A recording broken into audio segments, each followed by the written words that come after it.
And yes guys, ito guys, tingnan niyo po. Dati siyang maliit na langka, ngayon ay mas matangkad na siya sa akin. So, ang bilis ng panahon guys, no? Um, Nandito kami guys for almost 4 years na dito sa relocation area. And ito guys, ano pa lang, buto pa lang hanggang sa tumubo siya. At naging ganyan na siya guys, matangkad na siya sa akin.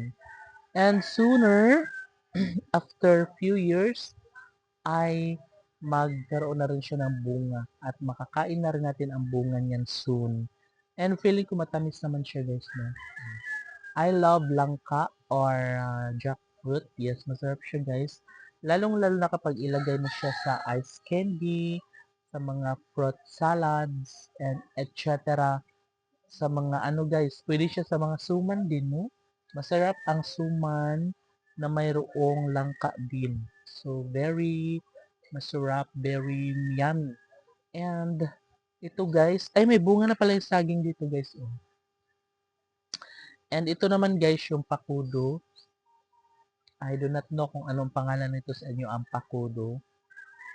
Yeah, ito po, pakudo. Ito yung nilalagay guys kapag ano tayo, naglalaga tayo ng karne, no? Ewan ko ano tawag, gabi, higan gabi. Gabi, pero sa amin kasi guys, pakudo pag ganyan, pakodo. It's pakodo. Yeah. Hi Nokma, kumusta mo si Nokma din eh? Okay ra ba si Nokma din eh? So dito guys, ayan, hala. Diba perfect na dito guys, no? Ayan, magiging daan na siya dito guys kapag may pag makatira na dyan kapatid ko. Gagawa na to ng daan dito guys kasi malapit lang to sa amin yan. Baba lang. And maganda siya guys kasi very solid yung bahay nila. Ay, suntil mong karaan. Kala ko ano yun. And meron din po kami guys dito na lemon. Ano ba yun? Ito pala. Lemon. Meron na siyang maliliit na bunga guys.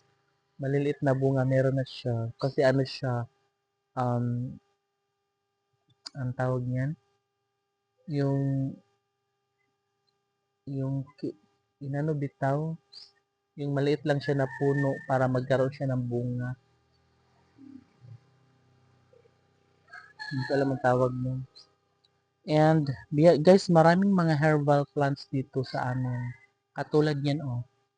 Meron tayo niyan, karabu, merong gabon, merong pangtanggal guys ng ano, yung ang tawag nun, kanang kuan bitaw. Hala guys, ang ganda na ng lugar namin. Tingnan niyo po. Okay. Diba simentado na lahat and perfect na.